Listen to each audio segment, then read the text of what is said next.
হযরত মুহাম্মদ সাল্লাল্লাহু আলাইহি ওয়াসাল্লাম জীবনে একবার হজ পালন করেছিলেন। এটি বিদায় হজ নামে পরিচিত। 10 হিজরিতে তিনি হাজারো সাহাবীকে সঙ্গে নিয়ে মক্কা নগরীতে হজ পালনের উদ্দেশ্যে যাত্রা করেন। তিনি ইহরাম বাঁধেন এবং তালবিয়া পাঠ করতে করতে মক্কায় প্রবেশ করে। এরপর কাবা শরীফ তাওয়াফ করেন এবং সাফা মারওয়া সাই সম্পন্ন করেন। লাখো মুসলমান তার অনুসরণে হজের নিয়ম শিখতে থাকে।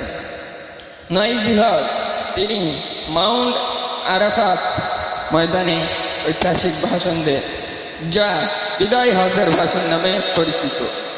সেখানে তিনি মানবতার শিক্ষা, নারী অধিকার, মুসলিম ভ্রাতৃত্ব এবং ন্যায় বিচারের কথা বলেন। তিনি ঘোষণা করেন, সকল মুসলমান একে অপরের ভাই। তিনি মানুষকে কুরআন ও সুন্নাহ এক করে ধরার উপদেশ দেন। এই ভাষণ ইসলামের অন্যতম গুরুত্বপূর্ণ শিক্ষা হিসেবে আজও স্মরণীয়। হজ শেষে তিনি মিনায় কুরবানি করে এবং শয়তানকে পাথর নিক্ষেপের আমল সম্পন্ন করে। এরপর মাথা মুন্ডন করে হজ পূর্ণ করে।